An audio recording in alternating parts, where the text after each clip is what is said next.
With Danet Linares today, our current, as of 2022, president of the forum. Danet, thank you for being here for the interview. Tell us about yourself and your background. Hi, Melanie. Thank you so much for having me today. And hello to everyone. A little bit about my background. Well, I was born and raised in New York. Cuban parents. My parents came from Cuba a year before I was born in the late 60s. They went to New York. They were processed through the Freedom Tower in Miami. And because my godmother sponsored my family and she lived in New York, we ended up in New York. So I had a great upbringing being raised in New York, Catholic school up to the 8th grade. And then I went into the public school system. I went back to a Catholic college, and then I ended up graduating and moving down to Miami. What brought you to Miami? So my parents moved to Miami in 1990, and during that year, I visited them 4 times, and I thought, you know what, let me give Miami a try. I never thought I would ever leave New York, let alone to move to Miami, but here I am. I moved in 91. I was miserable for the first 3 months until I met some friends, and I've never looked back. It's been a great experience. I've met my husband here. I've built a career here, and I love it. And now it seems like all New Yorkers are coming to Miami these days. What is your current profession and how did you arrive at it? So currently I'm in commercial real estate. I am partner and executive vice chairman of Blanca Commercial Real Estate. The firm started in 2009. Terry Blanca is the CEO and the founder of the organization, and she started it at the height of the pandemic, and I was the first person that she hired. So we didn't think anything much of it, at least I didn't, when she's opened the doors in 2009. But now we are proud to say that we started with 3 people, and now we're 43 people.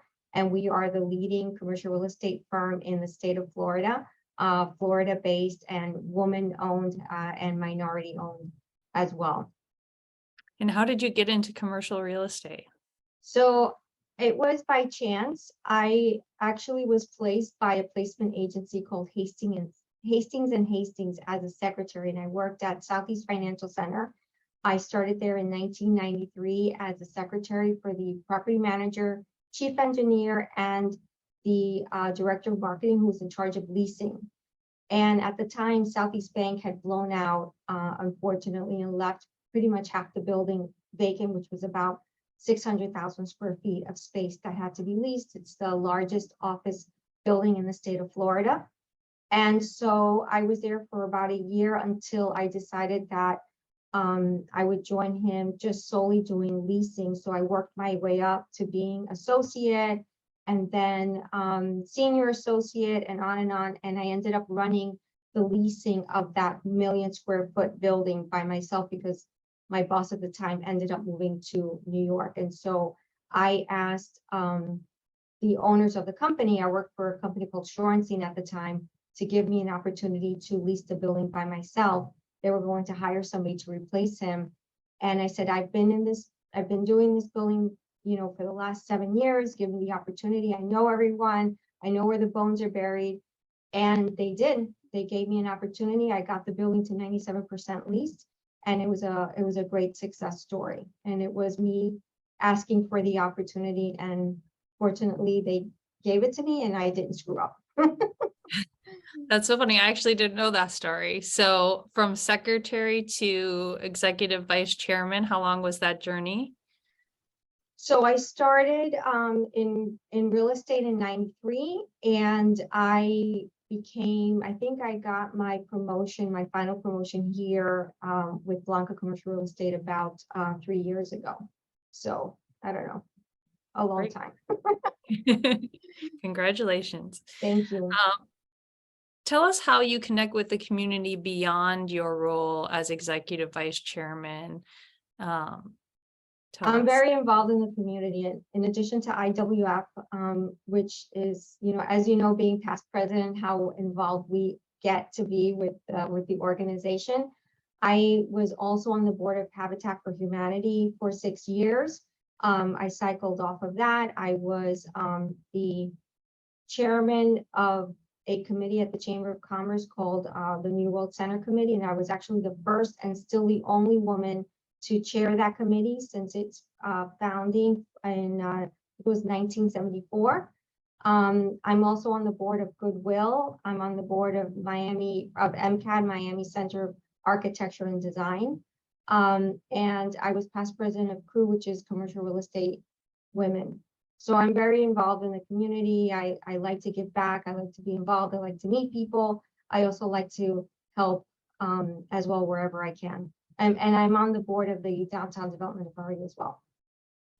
Well, we've appreciated your leadership at IWF. Tell us what you like best about IWF. I like the members. I like the camaraderie. I like the fact that all of our members are very helpful to each other. I was never in a sorority when I was in college, and I guess this is a little bit of a sorority, but the women are much nicer than what I think a sorority would have been like. But the friendships that you make are real and long lasting, and I know that a lot of our members have known each other for many years and are very, very close. So I really like the fact that it's a great organization. We learn from each other and we support each other. And what is a fact about you we could not find out by doing a Google search?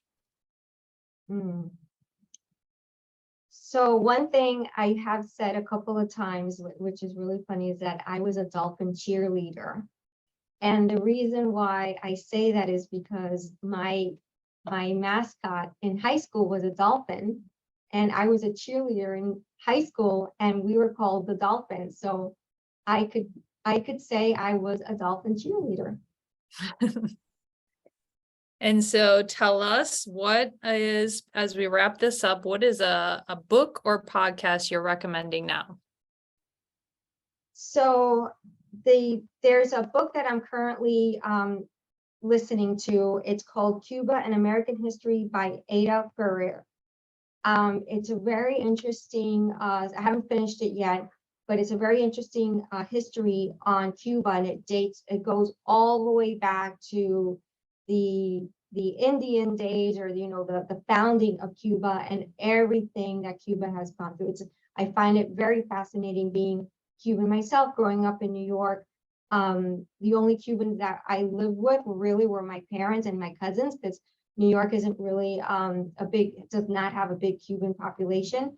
And then moving to Miami, hearing the stories from the people that have been living here. So I find it so far I've found it extremely interesting and fascinating. Okay, last question. If you were in charge of the playlist, what song would you play next? Oh, I have several. I never remember the names of the songs that I like, but Avicii he was, unfortunately he passed away, but he was a great DJ and he produced a lot of great music. So whenever Matt and I are in the car and we're going to a restaurant, we always play Avicii to, put us in a happy place. Great. Thanks, Danet. Thank you, Melanie.